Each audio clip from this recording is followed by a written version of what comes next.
bonjour à toutes et à tous. Un grand merci d'abord à l'école 42, à 42 pardon, parce qu'on dit 42, de nous accueillir ici, d'accueillir cette conférence dédiée au RTB. Au real-time bidding.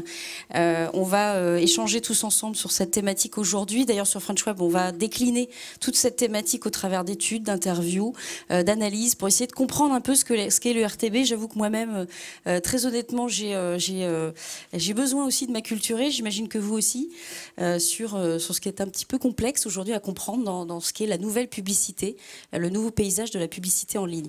Alors, avant toute chose, l'idée, c'est qu'on puisse apprendre à se connaître aussi. Donc, comme à chaque fois, on fait un petit lever de main pour savoir qui est présent dans la salle, pour savoir un petit peu quels sont les profils. Je crois qu'on avait des étudiants de 42 qui devaient assister à cette conférence. Alors, levez la main, les étudiants, si vous êtes parmi nous. J'ai pas l'impression qu'il y ait beaucoup d'étudiants. Il y en a un là-bas. Et qui est en plus à la caméra, merci à toi. Peut-être ils vont nous rejoindre un peu plus tard. Sinon, dans les autres, on va dire catégories, pardon, de vulgariser un petit peu en catégorie. Qui est entrepreneur ici dans la salle ? D'accord. Qui fait partie d'une agence ? Beaucoup, finalement. Qui travaille dans le digital plus largement ? Une bonne représentation aussi. Dans la catégorie autre, que je n'aurais pas citée, non, donc a priori, oui. Vous travaillez ? À Ainov, le fonds d'investissement lyonnais, donc bienvenue. Alors, avant tout, pardon ? Ah pardon, j'ai pas vu. D'accord, bah en tout cas, bienvenue. Alors, sur le RTB, avant toute chose, avant de démarrer cette thématique, on va présenter un peu nos invités, même si ils ont évidemment été annoncés. Alors, Odile Zabot, bonjour Odile. Bonjour Marion. Vous travaillez chez Price Minister Rakuten depuis plusieurs années maintenant. Ouais, vous êtes en charge 10 ans. Depuis 10 ans, c'est beau. Ouais. Chez un pure player, racheté évidemment par le japonais Rakuten, il y a 4 ans maintenant. Exactement. Et vous êtes en charge de la partie, toute l'aspect, la partie marketing chez Price Minister.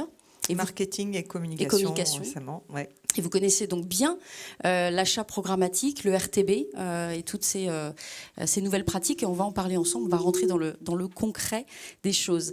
À vos côtés, Johan, vous travaillez chez TradeLab, qui est un trading desk. Bonjour Johan. Bonjour à tous. Bienvenue à vous. Pareil, on va rentrer un petit peu dans le détail de ce qu'est un trading desk. Également à vos côtés, Julien Garde, bonjour. Bonjour, Gardès. J'y tiens un peu, je suis désolé. Excusez-moi. Rubicon Project, on est plus vous représentez plus un SSP et on va rentrer dans ce qu'est un SSP plus globalement. Avec plaisir. Et dans cet écosystème RTB. À mes côtés, Cyril Zimmerman, vous êtes le patron d'iMedia. iMedia, né en 96, je crois. Groupe à deux têtes, on va dire, à deux métiers. D'abord, vous êtes spécialiste évidemment de la monétisation de l'audience. Vous êtes d'une part spécialisé sur le paiement, avec des solutions qui sont aujourd'hui assez populaires. Et puis un autre métier qui est celle de la régie publicitaire que vous avez développé. Et puis, pareil, on va évoquer un petit peu ensemble vos nouveaux métiers que vous développez, j'imagine, aujourd'hui aussi. Et puis, à côté de nous, Frédéric Bélier. J'ai du mal aujourd'hui. Moi aussi. Frédéric Bélier, vous êtes directeur France de Radium One. Radium One qui est spécialisé plutôt sur la partie réseaux sociaux. En gros, si on résume, c'est RTB versus réseaux sociaux, médias sociaux. Et on va rentrer aussi un peu dans le détail. Alors, j'aimerais qu'on passe, et c'est moi qui m'en occupe d'ailleurs, d'abord un petit schéma qui va expliquer un peu, qui est développé par IAB, IAB que vous connaissez sans doute, institut spécialisé sur la publicité évidemment. En gros, cet écosystème, il donne un peu le schéma, finalement la mécanique depuis l'annonceur, donc c'est symbolisé par les advertisers à gauche, jusqu'à l'audience, c'est-à-dire vous, moi, nous, tous ceux qui finalement aujourd'hui naviguent sur Internet et sommes traqués par différents processus. Alors d'abord j'aimerais qu'on rentre dans le détail avant d'expliquer un peu tous ces aspects-là qui ne vous parlent pas forcément à tous d'ailleurs, en posant d'abord la question à Odile. Vous êtes annonceur, vous êtes donc plutôt en fait schématisé à gauche sur la partie annonceur, c'est-à-dire que vous êtes au début de la chaîne. Mais pas seulement. On est annonceur et on est aussi publisher. Et vous êtes aussi publisher. Alors, moi, j'ai une première question pour comprendre un peu comment ça marche. Comment aujourd'hui, chez Price Minister, vous déployez une campagne de RTB ? Alors nous, tout ce qu'on fait en RTB, c'est du retargeting. Je ne sais pas si tout le monde est familier avec le retargeting, mais donc tout le display qu'on va acheter en RTB, c'est pour retargeter des gens qui sont venus visiter notre site ou qui ont déjà acheté sur notre site. Donc c'est à la fois des prospects et des clients. Mais donc tout notre real-time bidding est du retargeting. Alors le real-time bidding, on va s'arrêter juste sur des mots un peu techniques. Ce sont des enchères en temps réel. Hein, absolument. C'est ça, ouais. L'idée. Donc aujourd'hui, alors je vais plus parler du côté advertiser, même si on est aussi publisher, c'est-à-dire qu'on a aussi, nous, des invendus, qu'on va aussi, on a aussi des partenariats pour monétiser notre audience, parce qu'on a beaucoup d'audience qui vient sur le site tous les jours, mais tout le monde ne convertit pas, donc on cherche à monétiser cette audience. Aujourd'hui, ça va être plus le côté, là je viens plus en tant qu'annonceur, advertiser pour témoigner. Donc aujourd'hui, on a une équipe, nous, une équipe marketing composée de différentes équipes, fidélisation, merchandising, acquisition, SMO, web design, etc. C'est l'équipe acquisition qui va gérer ce genre cette visibilité, tout ce qui concerne le real-time bidding et le retargeting, et on va travailler avec différentes agences là-dessus. Voilà, donc aujourd'hui, on sous-traite vraiment à plusieurs agences. Alors, je ne sais pas si je rentre tout de suite dans le vif du sujet, mais c'est un petit peu la boîte noire. Je ne sais pas si certains d'entre vous font déjà du retargeting et du RTB. On va poser la question, pareil, sur un lever de main, pardon, Odile. Qui fait aujourd'hui du RTB dans la salle ? Qui pratique le RTB ? Très peu, finalement. Donc, en fait, aujourd'hui, on confie un certain budget tous les mois à différentes agences. On teste différentes agences qui vont acheter sur des ADEX. On achète principalement sur Facebook et sur Google, mais aussi sur quelques autres. Mais tout ça passe par cet intermédiaire. Toute cette chaîne-là, Trading Desk, DSP, ADEX, tout ça est géré par des agences extérieures. Donc, en fait, il y a une multitude d'intermédiaires sur ce chemin-là. Et aujourd'hui, c'est un petit peu la boîte noire. Quand on augmente nos CPC avec des retargeteurs avec lesquels on travaille, on voit plus ou moins de volume. Des fois, on ne sait pas pourquoi. On ne sait pas combien on achète sur quel ADEX. On ne sait pas quelle est l'efficacité ou le taux de transfo sur les différents ADEX. Donc aujourd'hui, on cherche à avoir un petit peu plus de transparence et à avoir un petit peu la main sur ces outils-là pour voir justement combien on peut bider sur différents ADEX, quels sont les taux de conversion, qu'est-ce que ça donne par format, qu'on puisse un peu plus être hands-on et pouvoir contrôler un petit peu l'efficacité de nos actions. Alors, on va revenir après sur cette boîte noire que tu évoques, Odile, et on va aborder après les enjeux. Sur la partie, si je prends simplement le métier du trading desk, qui est donc incarné par toi, Johan, qu'est-ce que c'est aujourd'hui un trading desk exactement dans la définition ? Donc, comme l'a dit un petit peu Odile, c'est des outils, en fait, des technologies et des hommes qui sont là pour servir un annonceur dans le cadre de ses objectifs, donc qui sont multiples, qui peuvent être de la transformation pure, en l'occurrence c'est peut-être le cas de Price, que ça peut être aussi du branding, ça peut être aussi les deux. L'objectif d'un trading desk, c'est de proposer à un annonceur une formule transparente, en tout cas pour certains, qui lui permet en fait d'adresser de l'espace, de l'acheter de l'espace en temps réel de façon la plus efficace possible, avec une certaine méthodologie.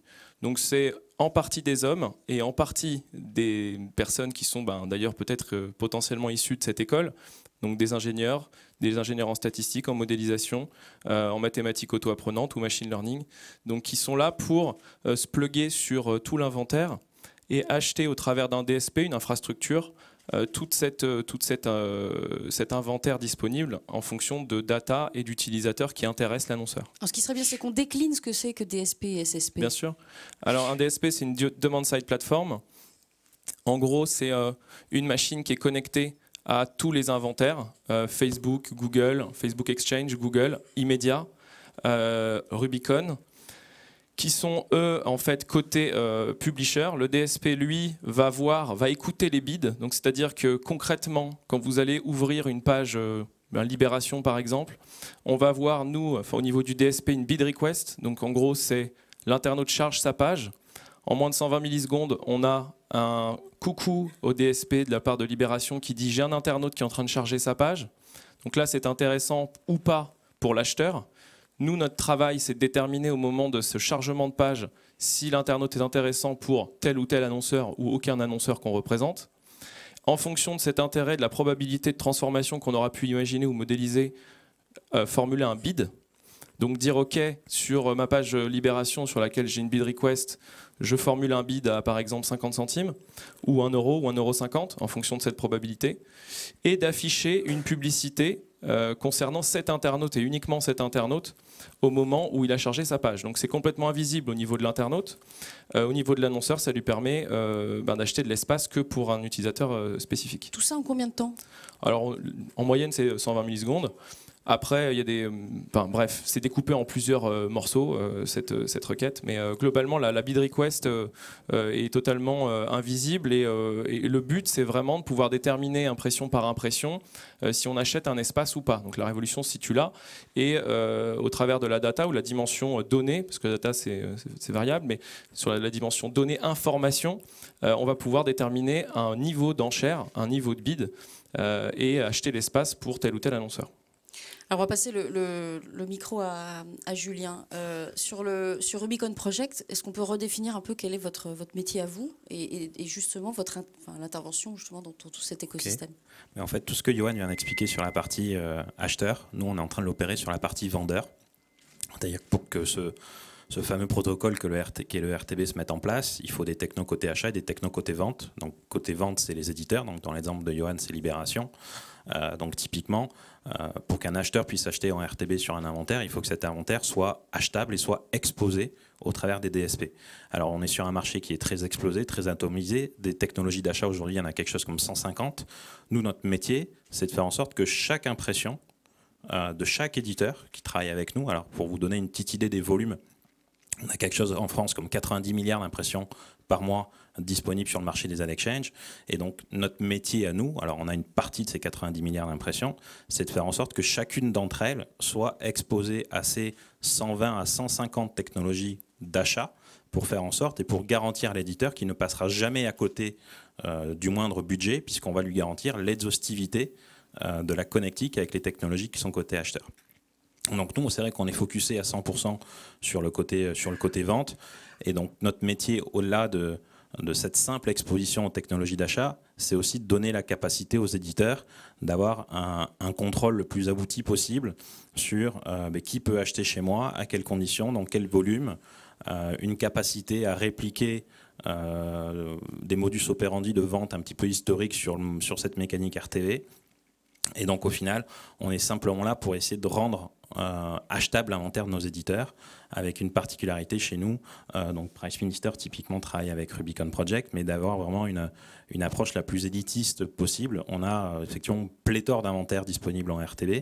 Il y a à boire et à manger, un petit peu comme tout. Nous, notre particularité, c'est de travailler uniquement avec le côté le plus premium et le plus élitiste du marché, avec des éditeurs comme eBay, comme La Place Média, comme Dailymotion, comme Adverline, avec une finalité qui va être de proposer le meilleur trafic possible pour les acheteurs qui sont côté buy-side, donc côté acheteur. C'est quoi le cœur de vos acheteurs, la typologie de vos clients aujourd'hui? En fait, elle est mixte, sachant qu'en France, on a une particularité. Alors, aujourd'hui, dans les grands volumes, c'est vrai que c'est un marché qui est dominé par les grandes agences médias, donc les usual suspects, donc Vivaci, Aegis, Havas, etc. Et en France, on a aussi, de manière historique, et depuis maintenant 4-5 ans, un dynamisme au niveau des trading desks indépendants, donc typiquement TradeLab en fait partie, qui sont des sociétés qui ne vont pas être attachées à des grandes agences institutionnelles, mais qui vont sans doute amener peut-être une innovation technologique, une souplesse, une réactivité et peut-être aussi une transparence plus importante auprès des annonceurs. Et donc aujourd'hui, voilà, on a deux typologies côté acheteur, les agences médias, les trading desks indépendants et aussi, ce que je sais qu'il faut qu'on en parle, les retargeteurs, avec deux gros navires amiraux qui sont Criteo et Next Performance. Alors on va continuer un petit peu ce tour d'horizon là des différents métiers avec vous, Cyril. Donc vous représentez clairement une régie aujourd'hui, mais qui a changé un peu de visage dans toute cette nouvelle génération, cette nouvelle ère de publicité en ligne. Aujourd'hui, comment est-ce que vous intervenez, vous, dans cette chaîne-là ? Dans la chaîne, on se compare en fait assez facilement à ce que fait Rubicon, c'est-à-dire qu'on est du côté des éditeurs. Donc on vient de la régie, donc originellement on était un intermédiaire commercial, et puis cet intermédiaire commercial est devenu un intermédiaire commercial, technique, data, et après on peut complexifier le discours à l'envie.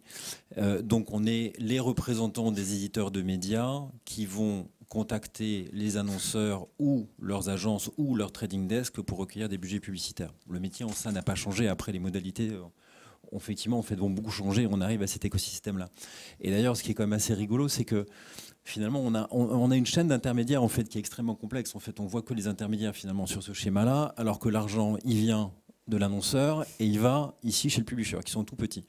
Ils sont tellement tout petits qu'aujourd'hui, pour appeler un chat, quand l'annonceur dépense 100, une fois qu'il a payé l'ensemble des intermédiaires techniques, commerciaux aux différents sujets, il n'est pas rare que le publisher récupère 30. Ou 40. Donc il y a quand même 70% qui part chez les intermédiaires, ce qui est du jamais vu en fait d'un écosystème média. C'est pour reprendre en fait votre point tout à l'heure en fait sur l'opacité. Et ce n'est que la manifestation de l'immaturité du marché. Ça là, c'est ni plus ni moins qu'un marché financier. Il y a un financier dans la salle d'Innov en fait, et je pense qu'il pourra témoigner que si on fait une comparaison avec le mode de fonctionnement de Nice Euronext ou de Deutsche Börse, en fait les traders, en fait, ils prennent 0,10, 0,20% en fait, du montant de la transaction au maximum. Ils ne prennent pas 70%. Et donc, normalement, le monde de l'intermédiation, c'est un monde qui traite beaucoup de volumes sur des toutes petites commissions. Là, on traite tous des tout petits volumes sur des très fortes commissions. Et en plus, elles s'empilent les unes avec les autres. Parce que, comme le disait Johan tout à l'heure, en fait, ou toi, Julien, je ne sais plus, il y a énormément de technologies disponibles sur le marché. Et c'est ballot, elles communiquent mal ensemble. C'est-à-dire que dans un monde d'automatisation et d'efficience en fait recherchée par la technologie, on a quand même tous réussi à inventer et à discuter avec des technologies qui communiquent mal ensemble. Et donc il y a besoin d'intermédiaires pour faire communiquer ces technologies au mieux ensemble. Elles ne réconcilient pas forcément les mêmes données. C'est dommage. Effectivement, dans un monde d'automatisation, on aurait pu avoir tendance à vouloir le faire. Et puis, il y a après en fait, des contraintes légales en, fait, en France, parce qu'il y a des côtés le monde des acheteurs, le monde des vendeurs. Donc ça crée en fait, des intermédiaires en fait, par nécessité juridique. Et donc on a au global des petits volumes, une opération technologique en fait, qui a vocation à être simplifiée, mais qui aujourd'hui fait intervenir beaucoup de manutention humaine derrière la technologie en réalité, et qui justifie que chacun en fait, ait besoin d'une commission assez élevée pour nourrir. Parce que si vous gérez des petits flux et que vous gérez beaucoup d'hommes et beaucoup de technologies, à la fin, en fait, tout ça n'est pas très efficient. Donc je pense qu'on n'en est qu'au début. Et je pense que progressivement, dans la chaîne de valeur, les intermédiaires, tout ce que nous sommes ici à peu près, sauf vous, Odile, en fait, reprendront la place qui leur est due. Peut-être en fait, que les rôles en fait, se recomposeront et peut-être qu'on récupérera en fait, chez les uns et chez les autres des compétences qui ne feront plus qu'une. Mais il est totalement en fait, idiot aujourd'hui d'avoir en fait, sur 100 achetés en médias, 30, 40 ou 50% qui va en fait, chez les médias actuellement. Sinon, effectivement, à la fin, il n'y a plus de médias, parce que le média n'arrive pas en fait, à avoir un cycle économique qui est sain. Donc tout ça en fait, est très joli, c'est fascinant. On y a plongé en fait, avec envie, appétit et excitation. Il y a maintenant 3 ans et demi, on a été une des premières régies européennes à passer en totalité en RTB. RTB qu'on appelle aujourd'hui le programmatique, parce que le temps réel, en réalité, on ne l'utilise pas tellement, et c'est surtout l'efficience supposée des technologies qu'on utilise. Donc on fait partie de cet écosystème, et on en tire en fait assez largement notre profit. Mais aujourd'hui, globalement, c'est très très balbutiant, et on n'en est qu'à la phase très initiale en fait, de ce changement de marché. Et je pense qu'à la fin, il y aura beaucoup moins d'intermédiaires, il y aura une recomposition du paysage pour qu'effectivement, la promesse technologique puisse être effective, donc efficiente. Alors justement, avec l'arrivée notamment de nouveaux acteurs comme Radio One, avec vous, Frédéric, vous, pour simplement sur votre métier à vous, c'est vous intéressez plus à la programmatique versus les médias sociaux. C'est-à-dire que ce qui vous intéresse, vous, c'est la donnée générée entre des échanges sur les réseaux sociaux et d'adresser justement une offre qui est bien ciblée. C'est un peu ça, si on résume ? Alors, ce qui est bien, c'est que vous avez bien retenu ce qu'on s'était dit il y a 2 ans. C'était notre point d'entrée dans un marché qui était en évolution. Enfin, comme le dit Cyril, il y a un vrai parallèle avec ce qui s'est passé sur le marché financier en 86. On a appelé ça le Big Bang. Sur le marché publicitaire, aujourd'hui, on a un Big Bang. C'est-à-dire qu'on passe d'un mode d'achat de gré à gré à la mano à un mode d'achat où c'est des systèmes des systèmes informatiques qui sont plus ou moins bien connectés, comme l'a signalé Cyril. C'est-à-dire qu'il n'y a pas encore un protocole standard totalement homogène.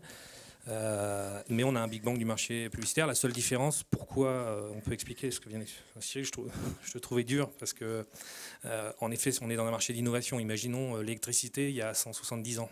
Bon, forcément, ça coûtait cher, c'était encore balbutiant. Mais l'avenir est lancé. Big bang du marché publicitaire, pourquoi on a un souci? C'est qu'aujourd'hui, le marché publicitaire display dont on parle, c'est 900 millions d'euros en France. C'est-à-dire que c'est même pas ce qui est tradé en une journée sur un titre comme BNP Paribas de 8h à 8h30. Donc on parle le parallèle avec les marchés financiers, il est qu'on est sur un marché très simple, mais sur une volumétrie très faible. Donc qui dit volumétrie très faible dit forcément coût d'investissement dans les technologies qui sont assez élevés, coût de start-upper un truc. Et donc ça c'est un sujet. Quand on est arrivé en France, en fait, où le marché était balbutiant, mais il y avait déjà des leaders. Rubicon était déjà le chef de file d'un certain mouvement. En fait, on a choisi on s'est aperçu qu'en fait ça jargonisait beaucoup, c'est-à-dire que ça encore c'est simplifié par rapport à il y a 3 ans, et que en fait pour être didactique, pédagogue avec le marché, il fallait, avant de parler de technologie, parler de quelle réponse marketing vous apportez. Soit nos clients sont soit des éditeurs, soit des ayants droit, soit des agences, soit des annonceurs. D'être pédagogue sur un sujet, et notamment sur un point de dire, plutôt que de parler de RTB, de système, de tuyauterie, de vitesse, d'algorithme, de machine learning, de base Hadoop et tout le tralala, c'était de se dire qu'est-ce qu'on va résoudre. Et donc on est rentré sur l'angle du social, parce que le social et le mobile aussi, c'est nos deux. Et la plupart des clients disaient, ok, oui, je comprends ce que vous me dites, mais en fait, c'est quelqu'un d'autre à côté m'a aussi expliqué que vous faisiez du RTB tous, mais qu'est-ce qui fait que vous êtes différents?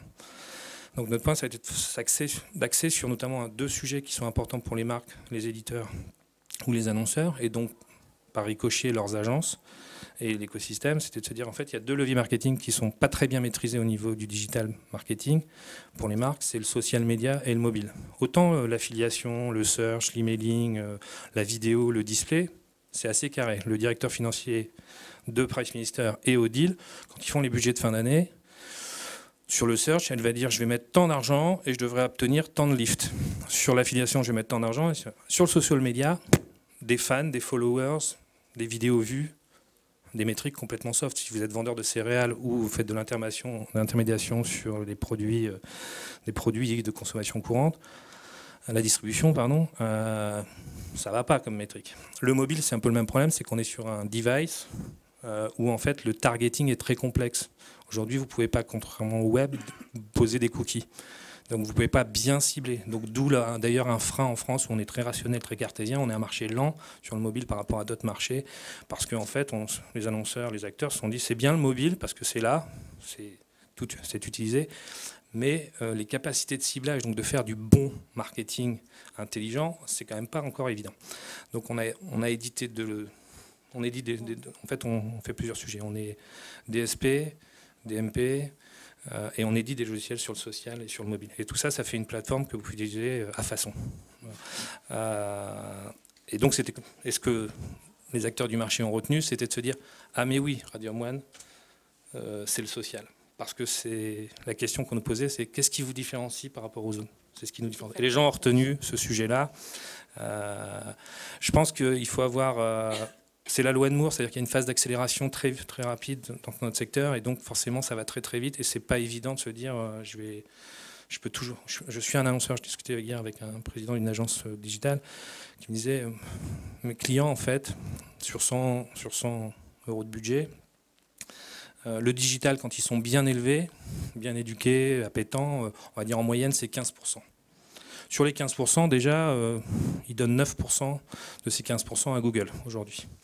Il reste 6%, et sur ces 6%, ils dépensent 30% aujourd'hui, quand ils sont évolués, sur le RTB. 2%. Sauf qu'on est passé de 0 à 2% en...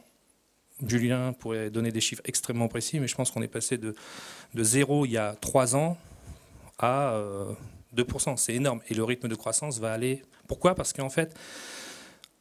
L'opportunité du programmatique... On dit que c'est 15% d'ailleurs en France sur 2014. Oui, et d'ailleurs la France est très active. Pourquoi? Parce qu'on est un pays de matheux. Et on est un pays de cartésiens. Souvent, on a des sociétés françaises qui sont des best cases ou des centres d'excellence, même dans les grands groupes américains, sur certaines pratiques, notamment dans le digital. Donc on est un marché appétant sur ce sujet-là et on a progressé très vite. On fait partie des 2 marchés, je pense, les plus importants en France, avec la Hollande peut-être. Et on est en volume, on part d'investissement. Effectivement, on est à minima à 15, je pense qu'on est plus près des 20. On dit que c'est 19 pour les USA et peut-être pas loin de 16 pour ouais, la non, France, je pense que moi, on va donner une fourchette. Après, tout le monde va faire une guerre des chiffres. On est entre 15 et 20. Mais ce qui est hyper intéressant en France, c'est qu'on fait des choses en France qui sont même pas commencées à germer dans le cerveau des Américains. C'est-à-dire qu'on n'a pas le volume. On n'a pas de pétrole, mais on a des idées, si je dois paraphraser, je ne sais plus qui. De Gaulle. Merci Cyril, merci. Je t'ai pas né. Cyril non plus, je crois. mais effectivement, étant donné qu'on a beaucoup moins de volume, que ce soit côté annonceur ou côté éditeur, on est beaucoup plus dans le fine-tuning et comment essayer de faire plus avec pas moins, mais au moins avec autant. Et c'est là où on est dans des stratégies de réflexion qui sont beaucoup plus poussées. Et c'est là où ça devient hyper plus intéressant. Quand on parle à des agences américaines, ils ont donc côté acheteur, ils sont dans une problématique qui est ce qu'on appelle le spread and pray, c'est-à-dire je vais arroser, je vais acheter plein d'impressions et quand je vais en gagner quelques-unes, tant mieux, et ça performe vachement bien.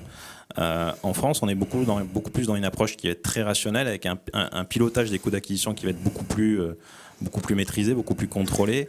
Et encore une fois, on va être vraiment dans une personnalisation beaucoup plus poussée et on va essayer de faire les choses plus intelligemment parce qu'encore une fois, on a peut-être moins de volume. Parce qu'il faut pas se voiler la face. Si on prend tout le RTB partout en Europe, c'est même pas le marché des Américains. Et donc on a cette nécessité absolue d'essayer d'être plus intelligent que les autres. Je prendrai un exemple avec Rubicon. En fin d'année, on a mis en place ce que vous voyez quand vous arrivez parfois sur des pages d'accueil. Vous voyez ce qu'on appelle les habillages. Et vous avez une marque qui est un petit peu. Aujourd'hui, on fait ça avec Rubicon. On n'est pas les seuls, hein. Mais on a lancé ça en fin d'année. C'est quelque chose que les Américains, pour eux, ça leur paraît encore lunaire. Pour eux, ça reste encore le petit carré, la bannière. Vous voulez dire le modèle c'est-à-dire qu'on est beaucoup plus créatif en gros, de proposer une offre holistique, agnostique sur les devices pour dire vous voulez diffuser, que ce soit un pré-roll vidéo. En fait, il faut laisser la main au directeur marketing de dire je veux faire du retargeting, c'est-à-dire ce qu'on appelle du bas de tunnel de conversion, mais aussi ça peut être du branding, de l'engagement, de l'acquisition ou un mix de tout ça. Et il faut pouvoir proposer. En fait, le point essentiel du RTB, il faut le prendre en se disant avant, on faisait du marketing, je mettais un courrier dans une enveloppe et je l'envoyais par la poste. On vient de m'inventer un fax. Est-ce que le directeur de marketing a besoin de comprendre comment est fait le fax? Est-ce que la carte socle et les fusibles sont ceci et cela? Non, ce qu'il veut, il vient juste de comprendre, et il a besoin de comprendre ça, c'est comment je règle mon problème de communication. On me donne aujourd'hui un fax, le contenu de mon message, il ne va pas changer. Donc, donnez-moi la possibilité d'envoyer mon fax au lieu d'envoyer des mails papier. C'est uniquement ça. Avant, sur les marchés financiers, vous alliez voir vos banquiers de coin de rue, vous lui demandiez de passer un ordre pour acheter des L'Oréal, ça prenait 72 heures. Aujourd'hui, vous allez en ligne, vous loguez, vous prenez votre épargne et puis vous achetez. Et ça se passe en... Alors, justement, c'est tout simplement ça. Faut pas... Bien sûr, c'est beaucoup d'ingénieurs. Oui. C'est beaucoup de matheux. Les profils qu'on a, c'est des polytechniciens, des X, des NSAE, des gens comme ça. Ou des gens qui ont une appétence sur le data, qui ne comprennent rien à la valeur, à la chaîne de la valeur publicitaire, mais qui comprennent tout à fait une notion de data et de vitesse d'algorithme. Odile, justement, on parlait méthode et performance. Et moi, j'aimerais savoir quel est finalement aujourd'hui les taux de conversion que vous observez en faisant du retargeting et comment concrètement vous êtes familiarisé chez Price Minister à ces technos-là. Alors, retargeting, on en fait donc sur du prospect ou sur du client chaud, du client froid. Ça dépend de son nombre de visites fait sur le site. Donc, on les catégorise assez différemment. On a fait aussi du retargeting sur des abandonnistes, donc des gens qui mettent des produits en panier mais qui ne finalisent pas leurs produits. Donc, tout ça est traqué différemment. Et donc... Pour reprendre un peu ce que tu disais, Frédéric, sur le fax, oui, un annonceur, il est très content de pouvoir envoyer un fax plutôt que d'envoyer un courrier, donc d'avoir cette rapidité. Il ne veut pas forcément savoir comment la machine fonctionne, qu'est-ce qu'il y a à l'intérieur, etc. Mais il veut savoir pouvoir appuyer sur un bouton et dire tiens, là, si je bide tant, qu'est-ce que ça me rapporte et quel est mon taux de conversion? Si j'utilise plutôt ce format-là, qu'est-ce que ça me rapporte? Si je bide différemment sur tel type d'index, qu'est-ce que ça me rapporte? Et pouvoir pouvoir suivre ces résultats tous les jours. Et si je ne suis pas dans les targets que je dois atteindre ce mois-ci en termes de nombre de ventes, quel est le levier d'action que je vais pouvoir activer pour que d'une minute à l'autre ou d'une heure à l'autre, mes chiffres puissent changer et qu'en real time, je vois mon volume d'affaires qui change et qui augmente, quoi. Donc on a quand même envie de pouvoir le contrôler, ce fax, et de voir exactement, par rapport à mes actions, quel résultat ça va apporter. Et donc, c'est vrai qu'aujourd'hui, les retargeteurs avec qui on travaille, il y a vraiment trop cette boîte noire. Et donc, je fais passer le message à toutes les agences qui sont là. Nous, on voudrait de la transparence. On voudrait pouvoir utiliser des outils sur lesquels on pourrait avoir ce contrôle-là. On fait des tests en ce moment. On rencontre tous les intervenants du marché. On fait des tests, notamment, enfin, je peux les citer avec Twenga, qui a développé un outil qui aujourd'hui achète sur les ad exchange pour nous, mais on a un extranet où on voit donc au jour le jour exactement les résultats et tous les différents KPI de ce qu'ils font avec nos courbes. Et de demain, ils vont nous former pour utiliser cet outil et on va nous-mêmes acheter tous ces emplacements, enfin tous nos displays avec leur outil. Donc je pense que, enfin, peut-être que c'est compliqué, mais en tous les cas, on voudrait essayer de se lancer et de mettre les mains dedans et de voir si on y arrive. C'est-à-dire, clairement, et concrètement, donc, c'est trop compliqué de s'adresser, de trouver le bon intermédiaire. Autant le faire soi-même, quoi, si je comprends bien. Voilà, enfin nous on a toujours été chez Price Minister, on aime bien faire les choses nous-mêmes, donc parfois on passe par des agences parce qu'on manque de temps, manque de ressources humaines, on a besoin d'une expertise, mais petit à petit on aime bien vraiment avoir ce contrôle, être en relation, éviter toute cette chaîne d'intermédiaires qui, comme le disait Cyril, se rince un peu au passage et finalement payer moins cher, être le plus proche possible du terrain et apprendre nous-mêmes et mettre les mains dedans et mieux comprendre ce qui se passe. Si on voit que c'est trop compliqué et qu'on perd un temps fou et qu'on préfère laisser des experts le faire et on pense qu'ils le font mieux, on leur refera confiance. Mais pour le moment, là, on est plutôt dans une démarche on veut vraiment mettre les mains dedans nous-mêmes, quoi. Alors que pensent ces fameux intermédiaires, Johan, par exemple, pour votre défense, vous, le trading desk? Non, mais on entend, enfin on comprend même complètement cette réaction à un moment donné. C'est que la plupart des annonceurs ont travaillé avec Criteo, on va les nommer, hein, Criteo, Nexperf, qui achètent en RTB énormément, évidemment, 60% je crois des volumes, qui ont travaillé sur des logiques de black box, on le sait, ils sont maintenant introduits en bourse, on sait combien ils margeaient, etc. Normal aussi, hein, puis ils apportaient de la valeur, ils transformaient l'espace, ils avaient une certaine valeur à un moment donné dans le marché. Il se trouve qu'effectivement, il y a une réaction à plusieurs niveaux sur l'opacité, hein, au niveau des marges des intermédiaires et puis au niveau des inventaires aussi qu'on achète, au niveau de la visibilité sur les emplacements. Il existe des solutions, alors Twenga je ne savais pas, mais tant mieux pour eux. Il existe des solutions, on ne va pas parler de nous spécifiquement, mais il existe sur le marché des moyens d'avoir de la transparence, hein, c'est des choses qui sont réelles, qui existent. Et justement, je pense que les trading desks, globalement, en tout cas une bonne partie, se positionne sur une dimension un peu plus transparente pour se démarquer des retargeteurs, et ce qu'ils faisaient à l'époque. Et puis donc ça, c'est une problématique qui concerne Price Minister, qui est dans une logique de retargeting. Donc le retargeting est un des moyens, on va dire, les plus simples de faire du RTB aujourd'hui, entre guillemets. C'est retrouver l'utilisateur, l'acheter au bon prix. À un moment donné, c'est binaire, hein, je l'achète, celui qui est le plus dans le funnel et qui est le plus bas dans le funnel, c'est celui qui transforme le plus. Voilà, et j'achète mon inventaire le moins cher possible pour récupérer le dernier clic qui va me générer ma conversion, si je suis sur une logique post-click, last-click. Le travail pour nous, la vision du RTB, enfin la vision qu'on a du RTB qui n'est pas tout à fait similaire à celle qu'adresse aujourd'hui Price Minister, c'est d'envisager le RTB comme la possibilité pour un annonceur d'adresser un message à un internaute en fonction de son éloignement, de sa proximité vis-à-vis de son produit ou de sa marque. Donc ça veut dire qu'à un moment donné, sur le RTB, on a la capacité de proposer un message, par exemple vidéo, à un internaute qui ne connaît pas la marque ou qui n'est jamais venu sur le site. On va même prendre un exemple dans l'entertainment. On va essayer de faire en sorte de diffuser une bande-annonce en streaming à un internaute donné. Si demain ou une semaine après, il y a un teaser 2 qui paraît pour ce même annonceur, on va prendre l'exemple de Warner pour le Hobbit Desolation of Smoke qui est sorti il y a quelques mois. Il y a un premier teaser qui sort, on fait en sorte que le teaser soit vu à 100%. Quand les personnes ont vu ce teaser à 100%, plutôt qu'aller en chercher de nouveaux, on va essayer de mettre le teaser 2 pour ces mêmes utilisateurs. Donc on n'est plus dans une logique, on est vraiment dans une logique d'essayer de garder l'utilisateur en stock et d'essayer de lui raconter une histoire pour le faire aller jusqu'au cinéma, ce qui est le but ultime d'un Warner par exemple. Et donc ça, teaser 1, teaser 2, teaser 3, en essayant d'augmenter la productivité média, en achetant aussi que de l'espace auprès d'utilisateurs qui aiment bien le Might and Magic, tout ce qui est fantasy, plutôt que des gens qui vraiment sont complètement non réceptifs à ce type de film. Et puis, peut-être que 3 jours avant la sortie du film, on va retrouver ce même utilisateur sur Facebook. Et c'est là qu'il prend sa décision d'aller organiser sa sortie au cinéma. Et au travers du RTB, c'est aussi cette dimension, c'est que pendant ces 3-4 jours, et ça c'est par contre calculé, on va lui adresser de la pub sur Facebook et à lui seul, sachant qu'il a vu les 2 premiers ou 3 premiers teasers du film, jusqu'au bout. Et ça sur le web ou sur mobile? Alors c'est sur le web, alors sur le mobile c'est un peu plus compliqué parce qu'on a vu les problématiques de tracking et de data, alors qu'encore qu'avec le fingerprint il y a des choses qui sont... Oui, parce qu'il n'y a pas de cookies dans les applications. Ouais, voilà, mais il y a des moyens technologiques de passer outre, en tout cas des balbutiements. Mais pour simplifier effectivement tout ce qui est pré-roll, on a l'avantage d'avoir toute la data qu'on veut, sur Facebook aussi, et évidemment sur le display. Donc on peut même, dans une dynamique où on travaille par exemple sur un lanceur qui nous a confié et le budget branding et le budget perf, je pense à Célio que je peux citer.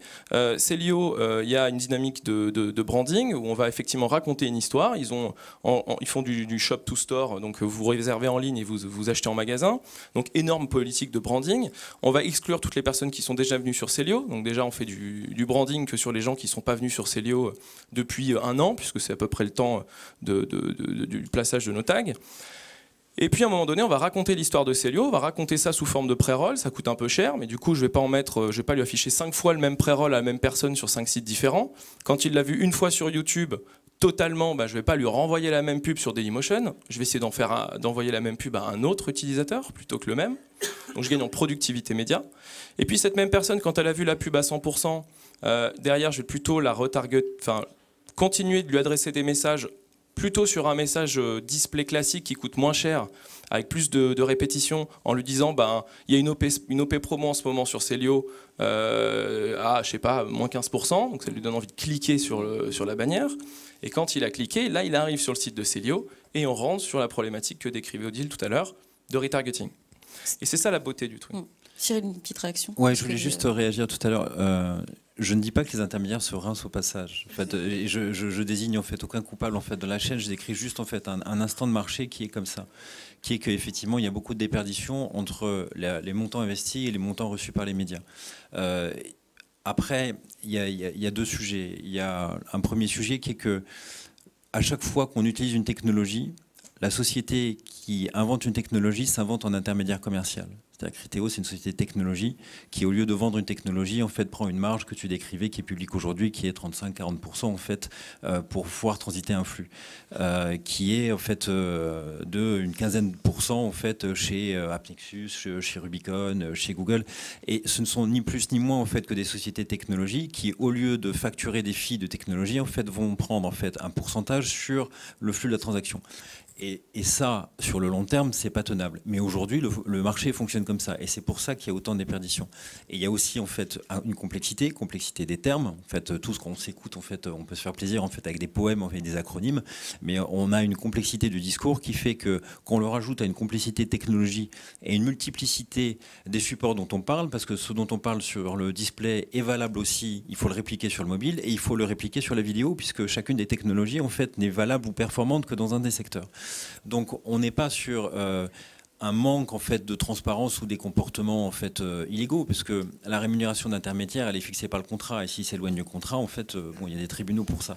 Donc je pense qu'en fait chacun respecte en fait les conditions contractuelles en fait qui sont fixées avec ses clients et avec ses fournisseurs, mais aujourd'hui pour aller d'un bout à l'autre de la chaîne, les conditions de rémunération de tout le monde ne sont pas tenables sur la durée pour qu'un marché fonctionne de façon fluide. Donc je voulais juste en fait préciser ce sujet-là. Alors, que dit la loi? Parce qu'il me semble que vous avez été, pour certains, audité dans le cadre de la loi Sapin, qui essaye un petit peu de réguler ce marché, de donner un peu des frontières claires. Qu'est-ce qu'elle dit concrètement, cette loi? Quelles sont aujourd'hui les pistes envisagées pour réguler cette concentration du marché? La loi, si vous parlez de la loi Sapin, on peut lui faire dire un peu ce qu'on veut, en fait, parce qu'on va parler en fait d'un univers média qui n'existait pas il y a 20 ans quand M. Michel Sapin en fait a proposé en fait son texte de loi à l'Assemblée nationale. Donc on a en fait un monde de régie exclusive qui discute avec des mandataires, en fait, des annonceurs, en fait, et c'est le cas de la loi Sapin. Et chacun en fait représente soit les supports, soit les annonceurs, et ne doit pas représenter les deux, grosso modo. Alors qu'on le voit aujourd'hui, en fait, dans le monde du web, en fait, on est sur des frontières qui sont beaucoup plus floues. Donc, de fait, aujourd'hui, on peut avoir tous les cas d'école d'interprétation de la loi Sapin qu'on veut. Est-ce que ça s'applique, en fait? Est-ce que ça s'applique pas? Est-ce qu'on est des intermédiaires de publicité? Est-ce qu'il y a des centrales d'achat? Est-ce que les trading desks des agences médias sont des régies ou des centres d'achat, en fait, automatisés? En réalité, en fait, chacun l'interprète comme il veut. Je pense que les pouvoirs publics et les législateurs n'ont aucune envie de se préoccuper de ce machin qui fait 900 millions d'euros, en fait, donc qui est un sous-problème. Et en revanche, en fait, après, c'est juste une question de relation commerciale entre celui qui donne de l'argent à son prestataire de service pour savoir, en fait, comment il l'utilise et dans quel cadre il le fait. Et c'est valable, en fait, entre les annonceurs et les agences et aussi entre les supports et les régies. Mais ça, ce sont des discussions commerciales bilatérales et ce sont, en fait, des règles du jeu de négociation et de rapport de force qui sont classiques en fait dans n'importe quel métier d'intermédiation. Et donc je crois que le débat autour de la loi Sapin en fait est un faux débat parce que de toute façon il n'y aura pas en fait de débat autour de la loi Sapin et de ce genre de sujet. Personne n'en a vraiment envie, ni le législateur, ni même en fait les opérateurs du marché qui sont incapables de savoir de quel côté la barrière il se trouve. C'est vrai, comme tu disais Marion, certains d'entre nous, on a eu la chance d'avoir été audités par des gens de la DCCRF. C'est ironique ça, non? Pardon? C'est ironique, on dirait. Non, alors c'était un bon moment, ça a duré 2 heures avec des gens qui manifestement n'avaient absolument aucune idée de ce qu'on faisait, ni de qui on était, comment, etc. Mais après, il faut jouer le jeu et de toute façon, quand vous recevez un coup de fil ou un courrier en disant monsieur, vous serez audité par la DGCCRF, je pense que vous annulez tout et vous dites amen, on y va, quoi. On n'a pas le choix. Le sentiment qu'on a eu, c'est que ces gens sont aperçus qu'effectivement on avait un cadre législatif, comme l'a expliqué Cyril, qui a quand même un paquet d'années, qui pouvait s'appliquer à une époque où les choses étaient beaucoup plus, on va dire, dans lequel il y avait beaucoup moins de liquidité. Si aujourd'hui on dit que la loi Sapin, c'est que chaque éditeur doit envoyer une facture précise en RTB à chacune des agences et derrière à chacun des annonceurs, aujourd'hui nous on a des éditeurs qui ont 40 à 50 000 annonceurs différents par mois sur leur inventaire. Alors, moi, je veux bien tuer plein d'arbres et couper et faire plein de factures, mais je pense qu'au bout d'un moment, comme on dit dans notre jargon, ça peut être très scalable et qu'on va arriver à un point où ça sera juste pas applicable. On a la transparence au travers du RTB, donc si on devait le faire, on pourrait le faire. Le sentiment qu'on a, c'est que les gens se sont aperçus que y a quand même un écosystème sur le marché publicitaire. On est dans un milieu qui est un petit peu tendu sur plein de médias, qui est moins tendu sur le marché de la publicité online, qui est encore moins tendu sur le RTB, puisqu'on est à peu près le seul sur le display qui est un peu encore en croissance. Si on commence à mettre un petit peu des bâtons dans les roues, on va peut-être tuer un écosystème dans l'œuf, alors que c'est peut-être le seul aujourd'hui qui crée de la valeur, qui crée des emplois et qui est source de profit pour tout le monde. Donc la conclusion de tout ça, c'est qu'on nous a écoutés. Est-ce qu'on nous a entendus? Je ne sais pas. Le sentiment, c'est peut-être qu'on va faire comme on a fait avec les cookies il y a 3-4 ans, où à l'époque, c'était monsieur Besson qui nous avait dit autorégulez-vous. On s'est autorégulé. Voilà, les gens ne le savent pas, mais il y a eu une autorégulation des cookies à l'époque.